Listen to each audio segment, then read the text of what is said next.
Eleanor Marsh felt the room's eyes reach her a full breath before she heard the door, and she did not look up from her wine until the silence told her why he was standing in it. She would remember it longest, afterward, the way his glove stopped halfway to the footman's tray, the way Mrs. Araminta Wren's hand tightened on his sleeve, as if she had felt him go rigid beneath the cloth before anyone else in the room understood why. Julian Ashworth, Earl of Rothend, had come to Alderney House to dine on nothing more than duty and a borrowed smile, and instead he had found his wife seated at the Duke's right hand, with her condition no longer a thing any cut of gown could disguise. He did not raise his voice. He had never needed to.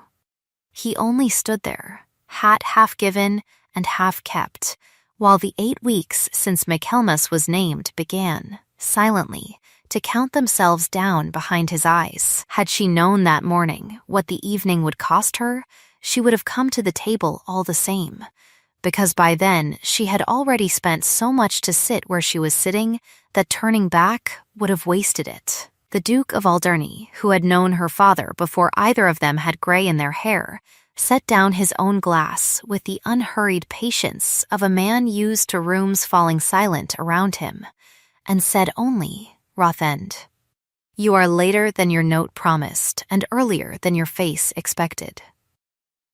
It was, Eleanor thought, the kindest thing anyone had said all evening, because it gave Julian somewhere to put his eyes besides her. Mrs. Wren, to her credit, did not flinch from the stairs now swinging toward her like a compass needle finding north. She merely inclined her head to the table at large, as though she had walked into other people's storms before and knew the trick of standing still in them. Nan Coates, hovering near the sideboard in her housekeeper's blacks with a face like a shut ledger, caught Eleanor's eye across the room and gave the smallest shake of her head, which meant, as it had meant since Eleanor was a girl of 9 losing her mother, do not say the first thing that comes to you. Eleanor did not. She folded her hands over the small, undeniable weight beneath her table napkin, and she waited, because waiting was the only art she had ever been permitted to practice without being accused of ambition for it. The county would call it a scandal by Thursday and a tragedy by Sunday, and by the time it reached the coaching inns 2 parishes over it would have grown a duel in it that had never happened, and none of that, she understood even then, would be as strange as the truth sitting quietly beneath all of it, waiting its own turn to be produced.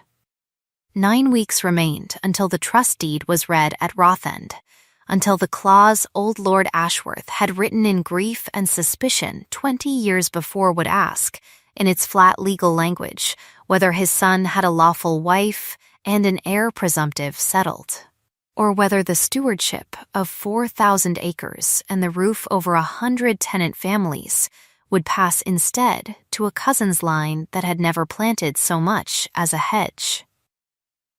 Julian knew the number of weeks. He had known it every morning since the clause had been read aloud to him by his cousin Rosalind Kestrel, who had a gift for delivering catastrophe in the gentlest voice in any room. He knew it now. Watching his wife's hand rest where it rested, and doing the arithmetic that any man might do, and arriving, as he was meant to arrive, at entirely the wrong sum. He had married her a year and some months before, for reasons that had made no sense to anyone at Rothend but the 2 of them, and this was itself a fact worth setting down before the rest, because a courtship conducted almost entirely in ledgers is easily misremembered as cold. Eleanor Marsh had come to Rothend Hall as her late father's daughter, and nothing grander, a solicitor's orphan with a trunk of his old account books and a habit, inherited along with them, of finding the crooked line in a column of honest ones. Julian had first noticed her not across a ballroom, but across his own steward's desk, where she had been brought in, at 19, to help untangle a season's worth of tenant rents that no one else in the house could make agree with themselves. Numbers do not lie, she had told him then, squaring the papers corner to corner before she would say another word. Only the hands that write them. It was her father's saying, worn smooth as a coin from years of handling, and Julian had liked it enough to repeat it back to her, months later, the evening he asked her to marry him in the estate office rather than the garden. Because the garden, he said, was for men who had something pretty to offer, and he had only ever had his accounts to show her honestly. She had laughed, which she did rarely, and never for show, and told him that was the finest proposal she had ever priced, and he had asked, with the particular gravity of a man who did not trust his own good fortune, whether she meant to accept it or merely appraise it. She had married him 3 weeks later in a church half empty of anyone who mattered to the county and entirely full of the people who mattered to her, and for the better part of a year Rothend Hall had been, against every prediction made about it, a happy house. Rosalind Kestrel had lived in that house a great deal longer than Eleanor had, first as old Lord Ashworth's ward, and then, after his death, as the cousin who ran its keys and its kitchens and, increasingly, its books, because Julian trusted family before he trusted strangers, and had never thought to ask why his cousin's hand shook so slightly whenever the quarter accounts came due. It was Eleanor's own competence that had first drawn the two women into collision, in the unglamorous manner of two people reaching for the same drawer, and it was in that drawer, in the spring before the story properly begins, that Eleanor had found the first line that did not agree with itself. She said nothing of it that night at Alderney, because there was, by then, a great deal she had learned to say nothing of, and because Julian had already turned from the doorway and was crossing the room toward her table with the deliberate, unhurried stride of a man who intends to be seen not hurrying. Lady Rothend, he said, and the title landed in the room like a dropped plate, because everyone present understood it was no longer strictly true, and equally understood he had chosen to use it anyway. I did not know you dined with His Grace. I did not know you dined at all these days, Eleanor said, given how thin the gossip has made you sound. A ripple went round the table that might, in a warmer house, have been laughter. Julian's jaw did the thing it always did when he was refusing to give a room the satisfaction of his temper, a small tightening she had once found forbidding, and had learned, slowly, to read as the opposite. You look well, he said, which was not what he meant, and both of them knew it. And Mrs. Wren, beside him, studied her wine with the particular attention of a woman who has decided this conversation is not hers to referee. I am well, Eleanor said. I have been well kept. She did not say by whom, and let the silence around the table fill in whatever ugliness it pleased, because the truth was not hers to spend in a dining room full of people who would only misprice it. The Duke, watching this exchange with the mild interest of a man who has adjudicated worse disputes over smaller dinners, tapped his cane once against the leg of his chair, a habit of his that meant, in the private language he and Eleanor had built over months of ledgers and long evenings, enough, come, he said to the table generally. Let us eat, before the fish forgets it was ever fresh, and leave the county's business to the county, which will manage it badly whether we help or not. It was not forgiveness, and it was not explanation, but it was mercy of a kind, and Eleanor took it the way she had learned to take most things offered to her since spring, gratefully, and without asking what it would later cost the one who gave it. Julian did not stay for the fish. He excused himself within the half hour, correctly, coldly, and Eleanor watched him go with the particular stillness she had practiced for a year now, the stillness of a woman keeping her own weather off her face while a room full of strangers waited to see it break. It did not break. She had grown expert, in her exile, at the art of not breaking where she could be seen, and it was only afterward, in the small room the Duke had given her under his roof, with Nan brushing out her hair and saying nothing at all, that she allowed herself the one tear she had budgeted for the evening and no more. The private duel came 2 mornings later, on Julian's own initiative, which surprised no one who knew him and would have surprised everyone who only thought they did. He arrived at Alderney House on the pretext of a boundary dispute concerning a strip of common land neither estate had troubled itself over in a decade, and was shown, by a footman who had clearly been warned what was coming, into the small library where Eleanor kept the Duke's accounts spread across a table like a second, quieter kind of company. She did not rise. "You've chosen a poor excuse," she said, before he had properly crossed the threshold. "That hedge has not been disputed since your grandfather's time." "I did not come about the hedge." "No," she agreed, and turned a page, though her eyes did not move across it. "You came to look at me and decide what you're owed." He shut the door behind him with more care than the moment required, the particular care of a man handling something he is afraid of breaking, and stood with his hat in both hands as though he had forgotten what hats were for. "I am owed an explanation," he said. "You left my house in April without a letter, without a word to my face, and I find you in October at another man's table, carrying—" He stopped himself, and the stopping told her more than the sentence would have. "I am not carrying another man's anything," Eleanor said. "I would have thought a man who kept his own ledgers so carefully might do the arithmetic before he did the accusing." "Then do it for me," Julian said, and his voice, for the first time since the doorway at Alderney, cracked its composure just enough to let something raw show through the seam. "Because I have done it every way I know, Eleanor, and every sum I run brings me back to the same April, and the same empty room, and no note but the one Rosalind brought me saying, 'You had gone to be settled somewhere more comfortable than my name could make you.'" It was the first Eleanor had heard of any note, and something in her went very still and very cold. The stillness of a woman recognizing a lie by its shape before she has yet seen its face. "There was a letter?" she said. "Rosalind read it to me herself. She said you had asked her to spare me the scene of delivering it in person."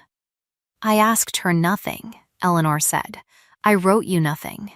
I left because I was told, and shown enough proof to believe it, that staying would ruin you faster than going ever could, and I have spent every week since trying to find the string that would let me pull the lie back out of the fabric without unraveling you along with it."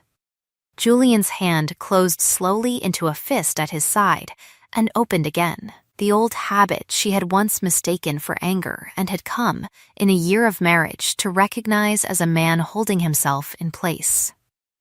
"Ruin me how?" he said. "I cannot tell you yet," Eleanor said, and watched the words cost him something new, a fresh wound laid neatly over the old one.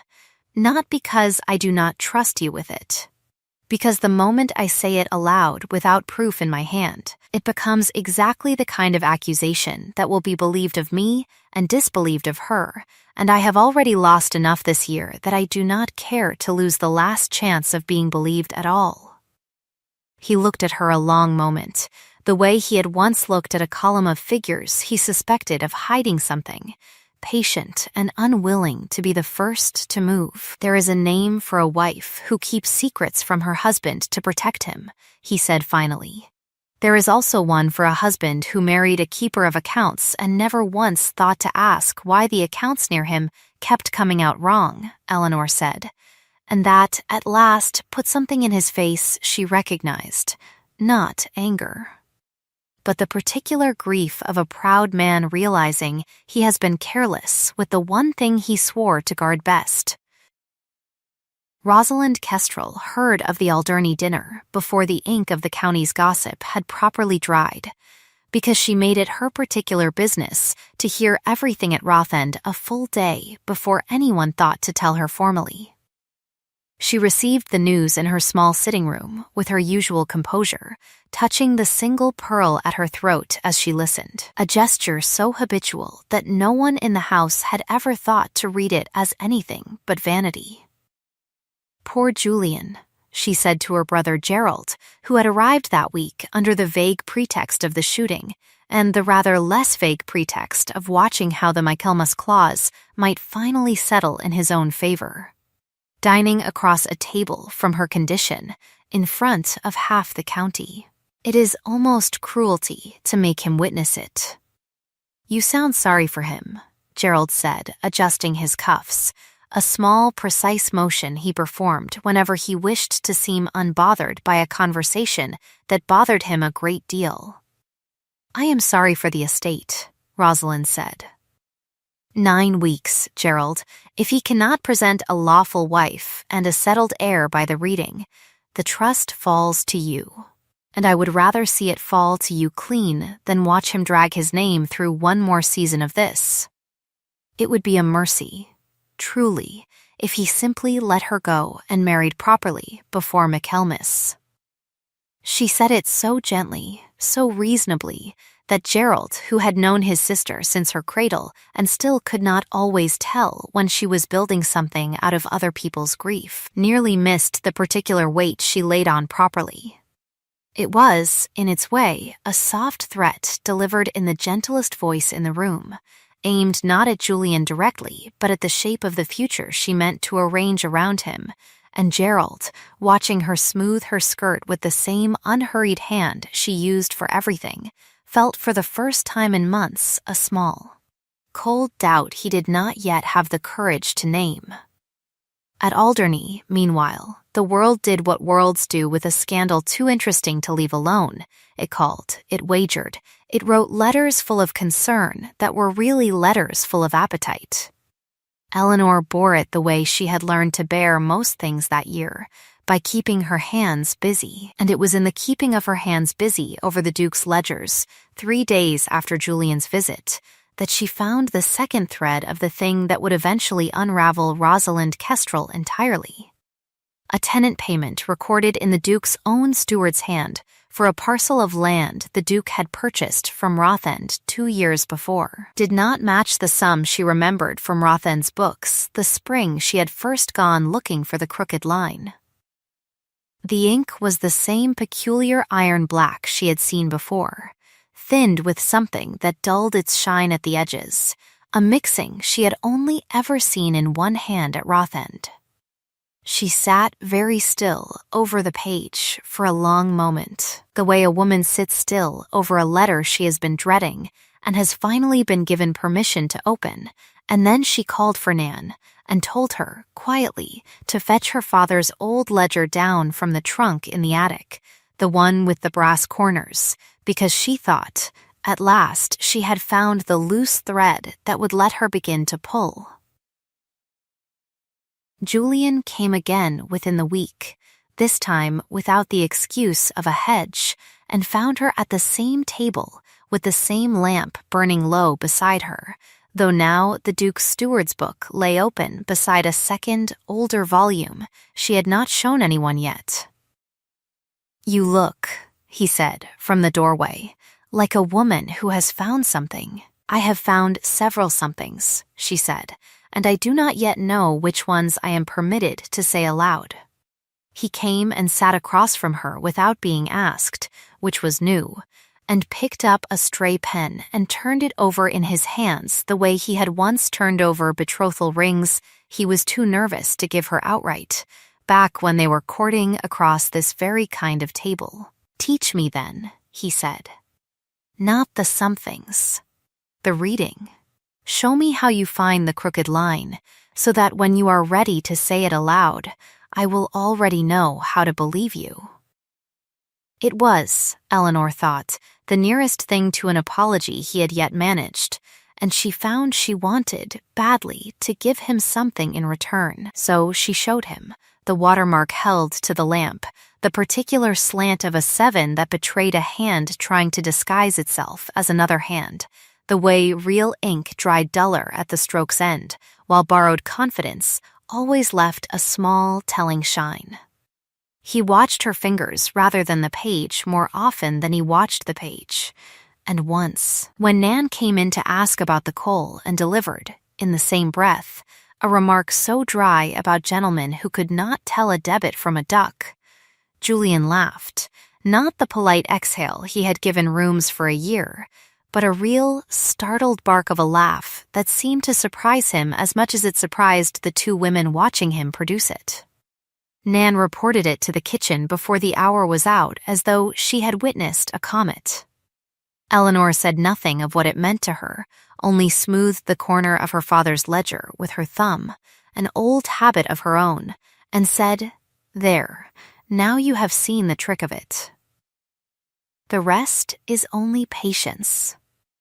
"I have never lacked patience," Julian said, "only information." "Then I will trade you information for patience," she said, a little at a time, "until I have enough of one to spend all of the other," and it was, though neither of them called it so aloud, the nearest thing to a bargain struck on stated terms that either of them had managed since April, feelings disclaimed and present, in every word regardless. The blow, when it came dressed as kindness, which was Rosalind's particular gift. She called at Alderney House herself, alone, in a bonnet chosen for its unthreatening blue, and asked to see Eleanor with the air of a woman performing an unpleasant duty out of pure family feeling. "I thought you ought to hear it from me before you heard it elsewhere," she said, once the door was shut and Nan had been sent, unwillingly, from the room. "There is talk, Eleanor, of the sums His Grace has been paying into an account at the Alderney Bank these past months, sums that match, rather too neatly, the timing of your arrival here." Eleanor's hands went still over the page in front of her, though her face did not. "His Grace pays me a salary for keeping his books," she said, "as any employer pays any clerk." "Of course," Rosalind said, touching the pearl at her throat, "though I confess I do not know many clerks paid quite so generously, nor many employers quite so devoted to defending a clerk's reputation at his own dinner table. People will say what people say. I only thought you would rather arm yourself before the saying reached Julian's ears twisted into something worse. It was, on its surface, a warning offered in friendship, and it was, underneath, a blade laid precisely along the one seam Eleanor could not yet defend, because the truth of the Duke's generosity was bound up with the very forgery she had not yet finished proving, and to explain one without the other was to hand Rosalind exactly the confusion she had come to plant.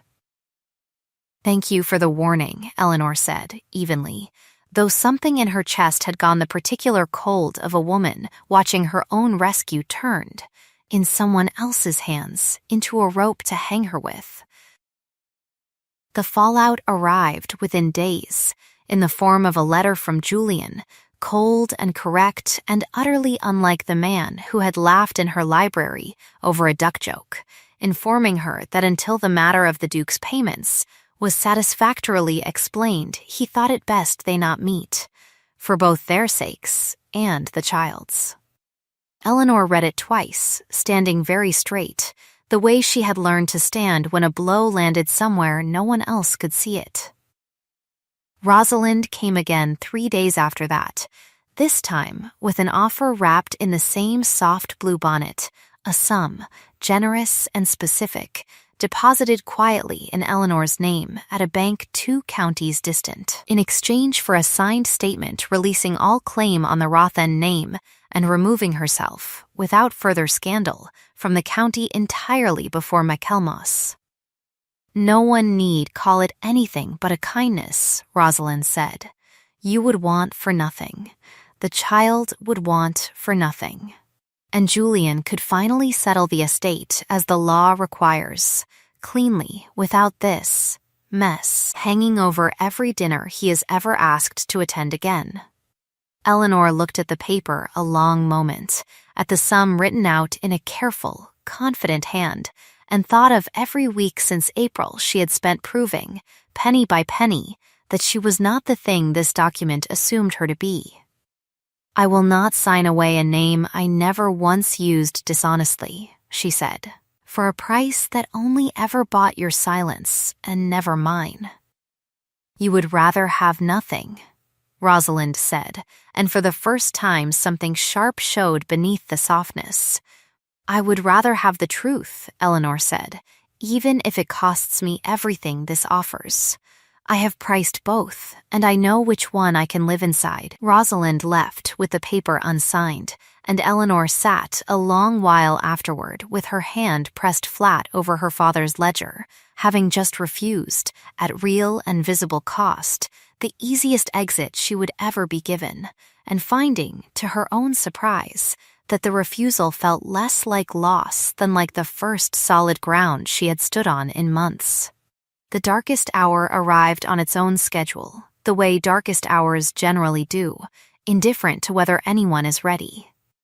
The Duke, pressed by his own trustees and by a rumor now grown teeth, was persuaded to suspend Eleanor's keeping of his accounts pending an inquiry he did not believe in, but could not, in fairness to his own name, refuse to open.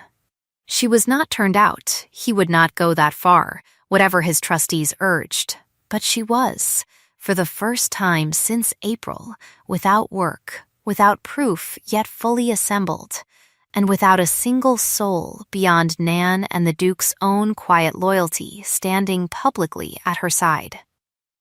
Julian did not call.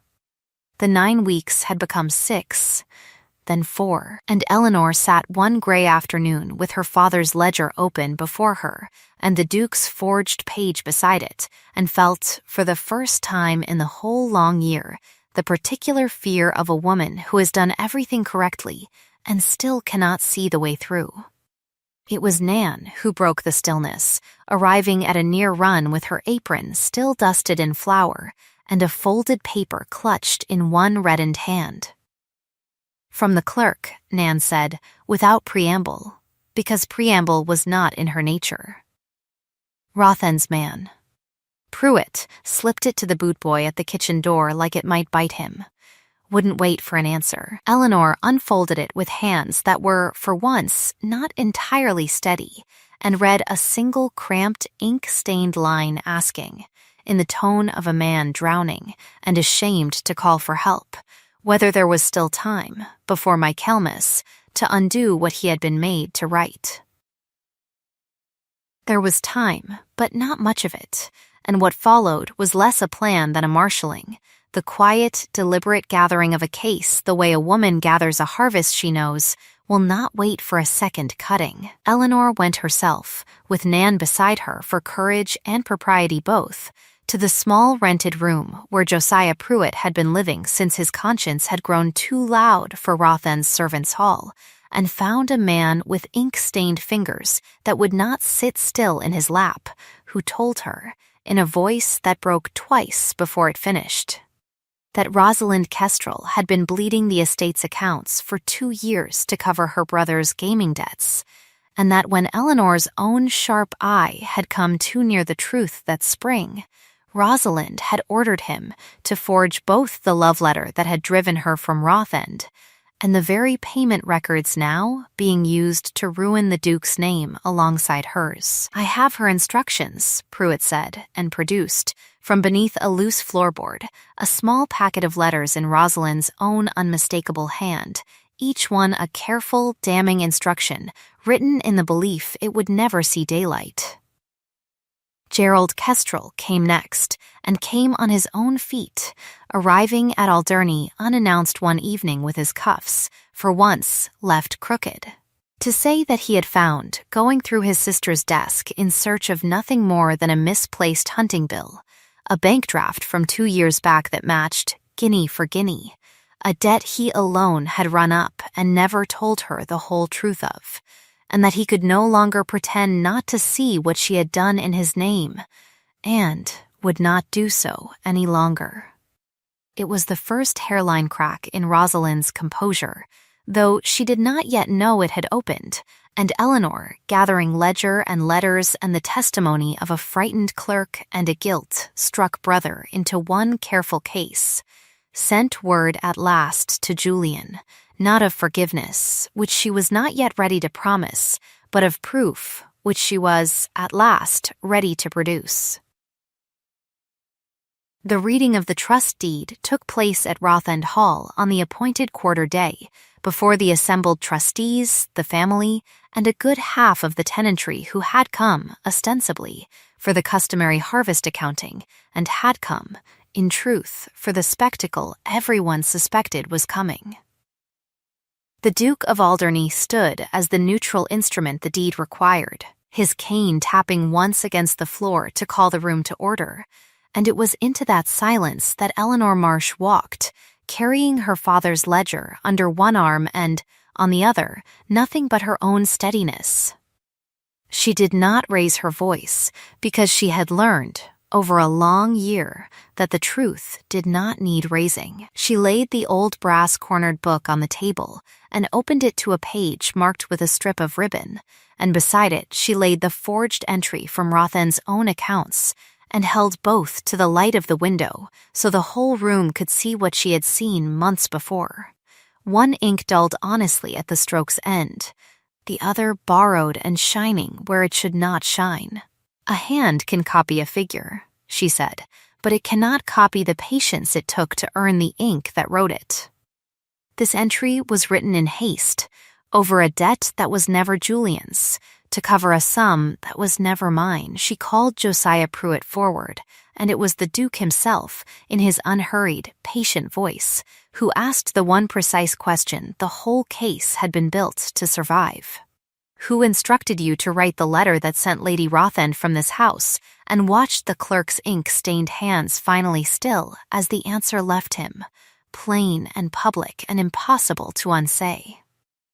Rosalind's composure, so carefully built over years, did not shatter loudly. It simply went, all at once, the way a dam goes when the last stone finally shifts, and what came after was not the venom the room half expected, but something smaller and sadder, a woman admitting, in a voice gone suddenly young, that she had spent 20 years watching Julian be loved first and chosen first and forgiven first, and had told herself, for just as long, that she was only ever protecting the family, when in truth she had only ever been protecting her own old, unhealed place at the edge of it. Gerald did not defend her, but he did not gloat either. He stood very still, cuffs crooked, and let his own testimony stand as the final weight that settled the matter beyond appeal.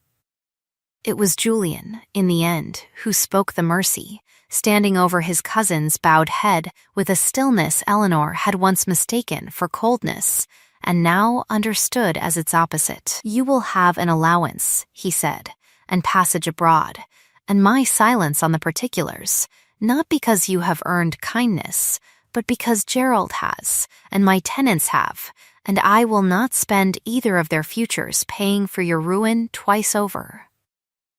Rosalind wept then, finally, not for herself alone, and the room, which had come for spectacle, found itself instead witnessing something closer to grief, and let her go from it without another word thrown after her. What came after the tribunal came slowly, the way warmth returns to a room once a storm has finally passed through it. Julian found Eleanor in the estate office 3 evenings later, the same room he had once proposed in rather than the garden, and set on the desk between them the small worn coin of a saying she had given him a year before. "Numbers do not lie," he said, "only the hands that write them. I have done the sum honestly this time, Eleanor, without anyone else's ink in the column, and it comes out the same every way I run it. I am asking you to marry me again, properly, in the church, in front of everyone who was too eager to believe the forged version, not because Michaelmas requires a wife, and not because a child requires a name, but because I want you, and I will take you only if you want it exactly as freely. Take what is freely given, or take nothing at all," Eleanor said, handing the old bargain back to him transformed, and found that she meant it entirely. The wedding, when it came in the first cold week of November, was small by design, held in the same half-empty, well-loved church as the first, with Nan weeping openly through the whole of it and blowing her nose on a handkerchief she had embroidered, badly, for the occasion. Gerald stood witness, steady now, and was given, in the months that followed, the running of a smaller family property that let him build something honestly his own. Josiah Pruitt kept his place at Rothend, his hands finally still. Trusted at last with figures no one needed to check twice, Mrs. Wren, released from the shadow play of her borrowed scandal, married a quiet clergyman the following spring and sent Eleanor, every Michaelmas after, a jar of her own preserved plums by way of thanks. The Duke of Alderney stood godfather to the child born that winter. A daughter with her father's stillness and her mother's sharp eye for a crooked line, and taught her, as soon as she could hold a pen, to tap her small hand once against the table whenever she wanted a room to listen. Rosalind, from her quiet rooms abroad, wrote once a year, brief and correct, and was answered in kind. Because mercy, once given, is generally easier to keep giving than to take back. A full year turned, heat to storm to harvest to frost, and round again to a warmer one, and on an evening very like the one that had begun it all, Julian Ashworth stood once more in the doorway of a small dining room, hat half raised toward a waiting footman, and stopped, not frozen this time, but simply still, watching his wife across the candlelight with their daughter asleep against her shoulder and a robin, absurdly, still singing outside the glass long past its hour. Because a robin, as Eleanor liked to say, does not sing for anyone, it only sings, and is glad of any who happen to be listening. If this story warmed you the way an old ledger warms in the hand of someone who finally understands its figures, come sit by the fire a while longer before you go. Keep the kettle on, keep a chair by the hearth, and tell me in the comments which line stayed with you longest, the door that was never locked, or the ledger that finally told the truth. Stay close, subscribe if you'd like a place kept warm for the next story. And until then, be patient with the crooked lines in the people you love. Sometimes it is only ever another hand's forgery, waiting on someone steady enough to hold it to the light.